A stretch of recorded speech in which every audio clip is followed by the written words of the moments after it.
Olá pessoal, espero que vocês estejam bem na sua casa, junto com a sua família. Quero te convidar para esse momento de meditação e reflexão da Palavra de Deus. A gente está no último domingo do mês de março, mês da mulher, e a gente quer concluir a nossa série Mulheres Cheias de Graça, que a gente iniciou no primeiro domingo do mês, refletindo sobre as mulheres da linhagem de Jesus. A gente já conversou neste mês sobre 4 mulheres, e todas elas do Antigo Testamento, que de alguma forma foram cheias da graça de Deus. A gente falou sobre a vida de Tamar primeiro, a mulher que foi justificada por Deus, sobre a vida de Raabe, a mulher que foi preservada por Deus, sobre a vida de Ruth, a mulher que foi abençoada, e na última mensagem, já aqui online, foi sobre a vida de Batseba, a mulher que foi consolada por Deus. Hoje nós vamos falar sobre Maria, a mulher que foi surpreendida por Deus. Quero convidar você então a fazer uma oração comigo nesse momento, pedindo a Deus para que fale com a gente, para que possa renovar a nossa fé, a nossa esperança, através da graça de Deus e da sua palavra. Vamos orar? Senhor Jesus, nós te agradecemos por esse momento, por esta oportunidade, e pedimos a Ti, Senhor, que o Senhor possa nos unir agora através da sua graça, através da sua palavra. Apesar de estarmos distantes, não podemos estar no prédio da igreja, mas a gente pode estar aqui, Senhor, refletindo e sendo unido pelo Teu Evangelho, pelo Teu amor, pelo Teu poder. Por isso, ó Deus, fale com a gente através da Sua palavra e derrame a Sua graça e a Tua bênção de maneira especial sobre cada família, sobre cada vida que está tendo acesso a esta mensagem, em nome de Jesus. Amém e amém. Muito bem. Quando a gente olha para a genealogia de Jesus, a gente pode ver a graça de Deus de uma forma muito especial sendo demonstrada nesta genealogia, porque ela vai citar o nome de 5 mulheres, e na genealogia dos judeus isso é muito raro de acontecer, porque tanto os nomes quanto as heranças, elas pertencem somente aos homens judeus, né? As mulheres elas não têm esse privilégio. E a gente olha para a genealogia de Jesus e vai ver que Jesus dá esse privilégio para mulheres. Ele vai citar 4 mulheres do Antigo Testamento e vai citar a sua própria mãe aqui, né? No caso, Deus permite que Mateus cite o nome dessas mulheres. O nome de Maria aparece lá em Mateus capítulo 1, no versículo 16. O texto vai dizer para a gente que Maria é esposa de José, e diz ainda que Maria deu à luz a Jesus, que é chamado Cristo. No versículo 18 de Mateus 1 ainda, nós podemos ler: foi assim que nasceu Jesus Cristo. Maria, sua mãe, estava prometida para se casar com Jesus. Antes do casamento, porém, ela engravidou pelo poder do Espírito Santo. Aqui é interessante a ênfase que Mateus dá, porque ele não vai dizer que Jesus é gerado por José, mas é gerado por Maria. E o que é interessante é que Jesus precisou nascer de uma mãe terrena, mas não de um pai terreno. E isso é conhecido como a doutrina do nascimento virginal. Jesus nasce de Maria enquanto ela está virgem. Isso é uma obra do Espírito Santo, né? A gente pode ver esse milagre do Espírito Santo sendo anunciado pelo anjo Gabriel no texto de Lucas, e é o texto que a gente quer te convidar a ler nesse momento, é o texto base da nossa reflexão nessa oportunidade. Quero convidar você a abrir a sua Bíblia, se você tiver com ela aí, em Lucas capítulo 1, versículo 26 até o versículo 38. O texto sagrado diz pra gente assim, né? Vamos ler. No 6º mês de gravidez de Isabel, Deus enviou o anjo Gabriel à cidadezinha de Nazaré, na Galileia, a uma virgem prestes a se casar com um homem chamado José, descendente de Davi. O nome da virgem era Maria. Ao entrar, o anjo disse a ela: alegre-se, como você foi agraciada pelo belo agir de Deus. Deus está com você. Ela ficou perplexa, pensando muito nas palavras do anjo. Mas ele a tranquilizou: Maria, não há nada a temer. Deus preparou uma surpresa. Você vai engravidar, dará à luz a um filho e irá chamá-lo Jesus. Ele será grande, será chamado Filho do Altíssimo. O Senhor Deus dará a ele o trono de seu pai Davi. Ele governará a casa de Jacó para sempre, e o seu reino jamais terá fim. Maria perguntou ao anjo: mas como, se sou virgem? E o anjo respondeu: o Espírito Santo virá sobre você, o poder do Altíssimo a envolverá. O filho que você dará à luz será chamado Santo Filho de Deus. E saiba que a sua prima Isabel engravidou apesar da idade. Todos comentavam que ela era estéril e agora está no 6º mês de gravidez. Como você pode ver, para Deus nada é impossível. Já sem se conter, Maria exclamou: agora tudo está claro. Sou serva do Senhor, quero fazer a sua vontade, que aconteça comigo conforme todas estas palavras. Amém? Então, olhando para esse texto, a gente percebe que Maria é uma mulher cheia de graça. Maria é uma mulher cheia da graça de Deus. O anjo vai dizer para a gente, o anjo Gabriel vai chamá-la de mulher favorecida ou agraciada, porque o Senhor estava com ela, Deus estava com ela, sobretudo porque ela daria luz ao Filho do Altíssimo. Maria é surpreendida por Deus. O relato de Lucas sobre a vida de Maria revela para nós que a graça de Deus é surpreendente. Mas quem é Maria? Vamos refletir um pouco sobre a história de Maria. Maria é uma mulher simples. Quando a gente olha para a Bíblia, para esse relato, a gente percebe que ela é uma mulher muito simples. Olhando para o Novo Testamento, a gente vai descobrir que Maria, ela era da tribo de Judá, ela era descendente de Davi e ela era virgem. Havia uma profecia lá em Isaías, capítulo 7, dizendo que o Senhor nasceria de uma virgem. Então, de fato, essa profecia se cumpre aqui nesse relato. Ela era também da cidade de Nazaré. Nazaré era uma cidadezinha que era da região da Galileia, como a gente leu. E Maria é noiva, né, de José. Ela está noiva de José, que é um carpinteiro também de Nazaré. E ao que parece, ambos são pobres. Havia uma lei que dizia como deveria ser a oferta dos pobres no momento de adoração a Deus. Lá em Levítico capítulo 12, versículo 8. E em Lucas 2, no versículo 24, a gente vai ver eles oferecendo exatamente essa oferta que era permitida para quem tivesse poucos recursos financeiros. Então, provavelmente, era um casal muito simples, financeiramente também falando, né? O povo de Judá desprezava os judeus que moravam na região da Galileia, porque eles diziam que eles não eram kosher. Kosher é um termo que os judeus usam para descrever aquilo que é próprio, né? Ou aquilo que é legítimo, aquilo que é puro, por causa do contato que os judeus tinham com os gentios, que é o povo não judeu daquela região da Galileia. Então os judeus desprezavam os judeus galileus, porque diziam que eles não eram próprios, não eram um povo adequado naquela região. Os habitantes de Nazaré, então, eram especialmente desprezados, né? Tem um texto, inclusive, sobre Jesus, em João 1, 45, 46, que Jesus, quando é falado sobre a notícia de Jesus, as pessoas vão dizer assim: mas pode vir alguma coisa boa de Nazaré?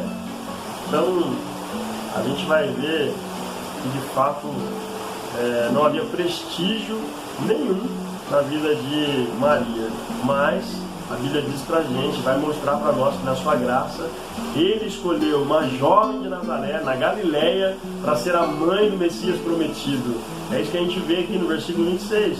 E se tratando de Maria, hoje a tendência é sempre as pessoas caírem em um dos dois extremos, né? O primeiro extremo é as pessoas exaltarem Maria acima de Jesus. O texto de Lucas 1,32 diz que Jesus é o Filho do Altíssimo, que Jesus é aquele que seria chamado grande. Mas algumas pessoas consideram Maria sendo maior que Jesus, tendo uma divindade, né, concedida a ela, porque em nenhum lugar da Bíblia a gente vai perceber isso, em nenhum lugar da Bíblia a gente vai encontrar isso. Então, Maria, ela é serva do Senhor, como a gente viu no texto. ela não está acima do Senhor. A gente não deve exaltar Maria acima de Jesus Cristo. É Jesus quem é Deus, é Jesus quem recebe a honra, é Jesus quem recebe a adoração. Por outro lado, existem algumas pessoas que desprezam ou menosprezam Maria e não têm consideração nenhuma para ela, ou não dão a consideração que ela merece, a honra que ela merece. A sua prima Isabel, cheia do Espírito Santo, ela disse algo sobre Maria muito importante. Ela disse que Maria é a mãe do Senhor, no versículo 43. Só o fato dela ser a mãe do nosso Senhor, a mãe do Senhor Jesus Cristo, é um motivo mais do que suficiente para a gente honrar essa mulher. Ela é uma mulher escolhida para uma missão muito importante. Então, ela sim deve receber respeito, deve receber honra, assim como todos os discípulos importantes na história do cristianismo. Maria ela é uma mulher muito importante. Ela foi escolhida por Deus para gerar o Salvador da humanidade, como a gente vai ver aqui agora. Mas a história de Maria, ela é surpreendente por causa da graça de Deus. A história de Maria é surpreendente por causa da graça de Deus que é derramada sobre a sua vida. E a gente pode aprender muito com a história dela, sobretudo nesse período em que a gente está vivendo, né? Onde a gente está vivendo com medo, vivendo isolado, em quarentena por causa da pandemia, né? As pessoas estão, a cada caso de contágio confirmado na cidade, as pessoas elas se desesperam, elas ficam preocupadas. E como é que você está agora diante de tudo isso? A gente vai aprender com a história de Maria que Deus pode nos surpreender. Maria, além de ser uma mulher simples, é uma mulher que foi surpreendida pela graça de Deus. A graça de Deus pode trazer surpresas para a nossa vida. Vamos olhar mais um pouco aqui para o texto. Quando a gente reflete sobre esta saudação que o anjo faz para Maria em Lucas, no capítulo 1, do versículo 26 até o 33, a gente pode entender um pouco melhor por que Maria ficou perplexa, por que Maria ficou assustada com esta notícia que o anjo estava fazendo a ela, com esta saudação. Ele diz assim: olha, alegra-te, muito favorecida, o Senhor é contigo, disse o anjo. Aquela famosa frase, bendita és tu entre as mulheres, ela está registrada por Lucas no capítulo 1, versículo 42, um pouquinho à frente do que a gente leu. Por que é que o anjo ele faz essa saudação a Maria? De que maneira Maria é muito favorecida? O que Maria tem de especial para ser chamada de grandemente agraciada por Deus? De que maneira o Senhor estava com ela? Como a gente pode ver isso? Bom, quando a gente vê a reação de Maria, a gente pode perceber um pouco o que isso significa. Veja a reação de Maria. Maria, ela demonstra com a sua reação humildade e honestidade. Maria é honesta diante de Deus. De fato, ela não esperava, jamais esperava que pudesse receber a visita de um anjo e pudesse receber favores tão especiais como esse, direto do céu para a sua vida. Então ela não esperava nenhum favor do Senhor. Não havia nada de especial em Maria que justificasse tudo isso que estava ou que aconteceria com ela nesse momento. Talvez, se ela fosse como outras jovens que são prepotentes, ou como alguns teólogos do nosso tempo afirmam por aí afora, é possível que ela dissesse: já era hora, estava te esperando, né? Até que enfim chegou agora a minha bênção, chegou agora o meu favor. Mas não, Maria, ela sabe que ela não merece nenhum favor especial. Ela sabe que o que está acontecendo com ela é fruto da graça de Deus. Graça que significa favor imerecido. É exatamente isso que está acontecendo agora com a vida de Maria. Gabriel transmite para ela as boas novas. Ela seria a mãe do Messias prometido, a qual deveria chamar-se Jesus, que significa o Senhor é a salvação. E é exatamente isso que a gente vê em Mateus 1, em versículo 21. A Bíblia diz que Jesus seria o Salvador do mundo, iria salvar as pessoas dos seus pecados que distanciaram as pessoas de Deus, afastaram a humanidade da glória de Deus, da graça de Deus. Agora será resgatado ou é resgatado por meio de Jesus Cristo, por meio do amor de Deus em Jesus Cristo. É muito importante a gente também observar o que Gabriel declara nessa saudação. Ele está declarando tanto a divindade de Jesus quanto a sua humanidade. Jesus, ele é o Deus homem, ele é 100% Deus e 100% homem. Isso fica muito claro aqui nesse texto. Como filho de Maria, ele seria humano, mas como filho do Altíssimo, ele seria o Filho de Deus. É o que a gente pode perceber também na profecia de Isaías no Antigo Testamento. Isaías capítulo 9, versículo 6, diz que o menino nos nasceu. Aí a gente vê a humanidade. O menino nasceu ali naturalmente, humanamente. Mas na continuação do versículo ele diz: um filho se nos deu. Ou seja, a gente pode ver a sua divindade, porque o filho foi dado. Ele não simplesmente nasceu e foi gerado ali naturalmente, mas Deus, o Espírito Santo, de uma forma milagrosa, é quem produziu esta gestação. Cada criança que nasce é uma criatura totalmente nova, mas quando a gente olha para o nascimento de Jesus, a gente vai perceber que é totalmente diferente, porque Jesus, sendo Deus eterno, João capítulo 1, o Evangelho de João, no capítulo 1, a partir do versículo 1 e até o versículo 3, a gente vai ler que Jesus, ele era Deus, o Verbo era Deus e o Verbo estava com Deus, e aí nós vemos que sem ele nada do que foi feito se fez. A gente percebe que esse texto se trata de Jesus pelo versículo 14 de João capítulo 1, que vai dizer que o Verbo se fez carne e passou a habitar entre nós, entre a humanidade, e nós podemos ver a sua glória como a glória do Filho único do Pai, cheio de graça e de verdade. Jesus veio para este mundo, nasceu como ser humano para demonstrar, para refletir a graça de Deus e a verdade de Deus para a nossa vida, para a nossa salvação. Então, sendo Deus eterno, que existe desde o princípio, que estava, na verdade, criando todas as coisas, quando ele nasce como menino, ele não passa a existir ali. Na verdade, Jesus, ele é antes de Maria. Na verdade, se a gente fosse pensar, Maria é obra da sua mão, né? Obra da sua criação. Maria é uma criatura criada por Deus, como todos nós, criada por Jesus. Então, o nascimento de Jesus é totalmente diferente. Ele existe muito antes de Maria, ele existe muito antes de José ou qualquer um dos seus antepassados. Se Jesus Cristo tivesse sido concebido da mesma forma que qualquer outra criança, então ele não poderia ser Deus, ele não poderia ser adorado. Mas Jesus é Deus e era necessário que ele viesse ao mundo por meio de uma mãe terrena, mas sem ser gerado por um pai terreno. Qual é a ênfase de toda a história de Maria? A ênfase, o destaque de toda a história de Maria está sobre a grandeza do filho, não sobre a grandeza da mãe. Ele, diz o anjo, Jesus é quem será grande. Versículo 32. Ele também seria rei, ele herdaria o trono de Davi, ele reinaria para sempre sobre Israel. Jesus, ele veio ao mundo para salvá-lo, mas ele veio também para cumprir as promessas de Deus no Antigo Testamento. Deus é fiel às suas promessas, Jesus é fiel às promessas de Deus em sua palavra, por isso a gente pode confiar nele. As promessas de Deus se cumprem, as promessas que Deus fez para a sua vida, e ele vai cumpri-la. Confie nas promessas do Senhor, as promessas do Senhor não falham.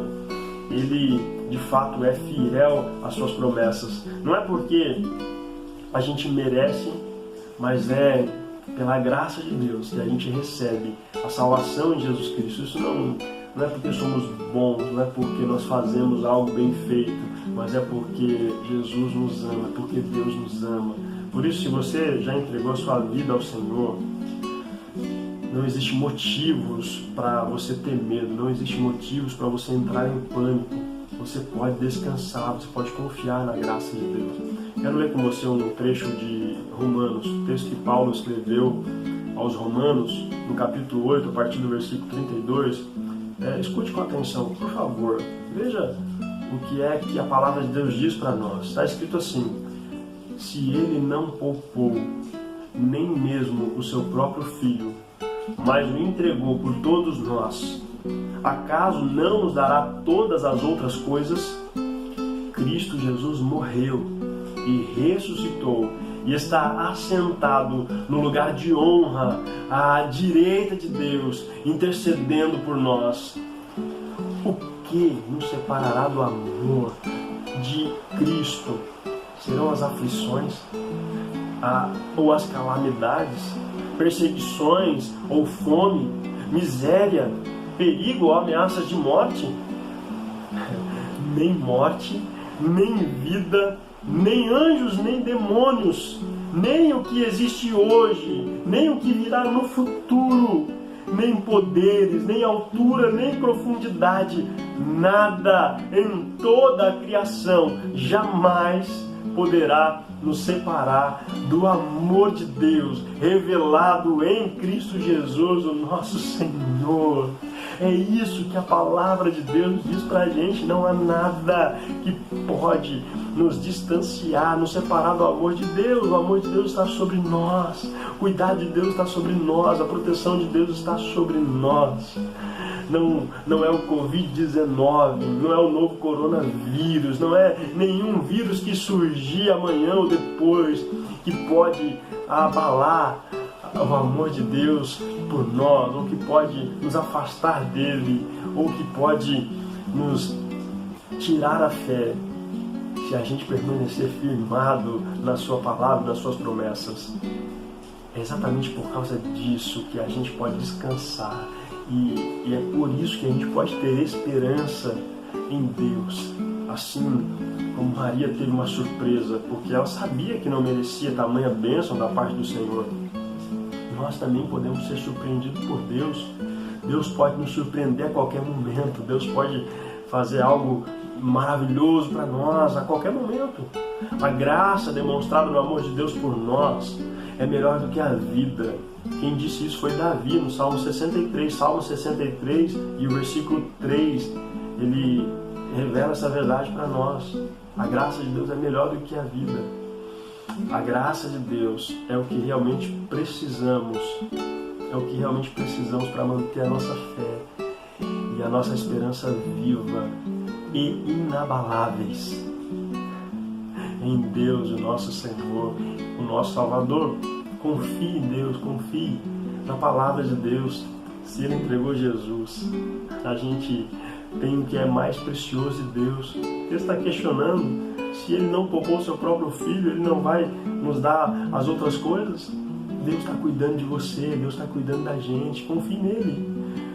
Para a gente terminar, queria voltar mais uma vez para o texto de Lucas que a gente leu aqui, do versículo 26 ao versículo 38. No início do texto que a gente leu, a gente vê Lucas afirmando que o anjo Gabriel veio a Maria exatamente para dar a notícia sobre a sua gravidez no 6º mês de gestação da sua prima Isabel. E ele termina mostrando que a sua gravidez seria um milagre também, assim como a gravidez da sua prima estava sendo. Porque, veja o que ele vai dizer, versículo 36 a seguir diz assim, olha, sobre Isabel. Isabel ficou grávida em idade avançada. As pessoas diziam que ela era estéril, mas ela concebeu um filho e está no 6º mês de gestação, pois nada é impossível para Deus. Maria disse, sou serva do Senhor, que aconteça comigo tudo o que foi dito a meu respeito.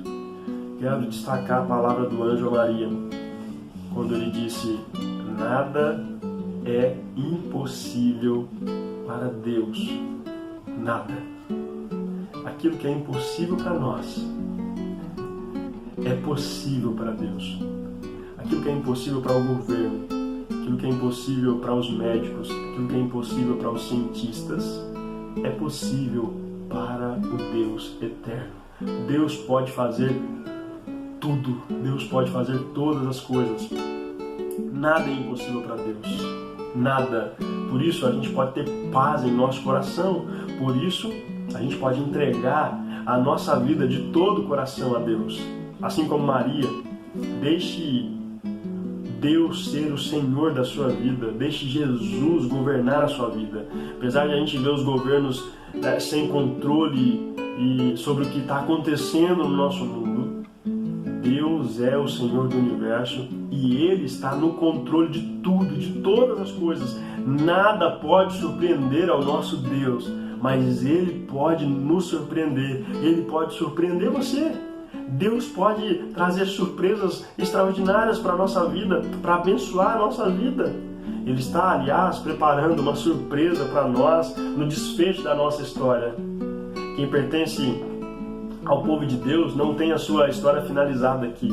Há um novo começo para nós sendo preparado na eternidade por Jesus. A Bíblia diz que Ele foi para o céu para preparar a nossa morada. A gente tem essa esperança. A gente vai passar um período no céu e a gente vai passar a eternidade com Deus, porque Deus está preparando uma surpresa para a gente que nenhum ser humano pode imaginar, de tão maravilhosa, de tão extraordinária que é. Então confie em Deus, entregue a sua vida a Deus. Jesus é o dono da história. Deixe o Senhor Jesus governar a sua história também. Deixe o Senhor Jesus surpreender a sua vida. Seja surpreendida, seja surpreendido pelo Senhor do universo. Deixe Ele fazer isso com você, pela sua maravilhosa graça, através da vida eterna que já pode ser vivida, já pode ser desfrutada por nós a partir de agora. A partir do momento que você entrega a sua vida ao Senhor, você pode desfrutar de uma vida plena, de uma vida abundante que o Senhor Jesus veio para conceder a cada um dos seus servos, a cada um dos seus filhos. Então, eu termino dizendo que assim como Maria, nós possamos ser servos obedientes ao Deus do impossível e que nós sejamos cheios da graça de Deus sobre nós. Amém? Que Deus possa te abençoar, minha irmã, meu irmão, meu amigo, minha amiga. Quero orar com você para terminar essa reflexão, pedindo a graça de Deus sobre a sua vida e para que você tranquilize o seu coração, que a palavra de Deus realmente possa trazer paz para a sua vida. Ore comigo. Senhor Jesus, que a sua palavra que foi ministrada agora traga esperança para os corações que estão aflitos, que estão temerosos, que estão em conflitos. Senhor, dê-nos a tua paz perfeita, que em meio a esse caos todo a gente possa ter esperança. Em nome de Jesus Cristo é o nosso pedido, meu Deus, para a tua glória e para o teu louvor nós oramos e te agradecemos. Amém e amém. Que Deus abençoe grandemente a sua vida. No mês de abril a gente quer iniciar uma série nova e o tema será Esperança em Tempo de Crise. E a gente vai baseá-la na primeira carta escrita pelo apóstolo Pedro. Então, quero desafiar você a começar a ler, se você ainda não está fazendo, a carta de Pedro. A carta de Pedro é uma carta de esperança. E a gente quer refletir um pouco mais sobre essas mensagens e a gente não sabe se a gente vai estar aqui em casa, se a gente vai estar no prédio da igreja, né, no decorrer dos próximos dias, mas aonde estivermos, a gente sabe que a esperança ela pode ser real na nossa vida por causa da graça de Jesus. Então que Deus te abençoe grandemente em nome de Jesus. Amém e amém.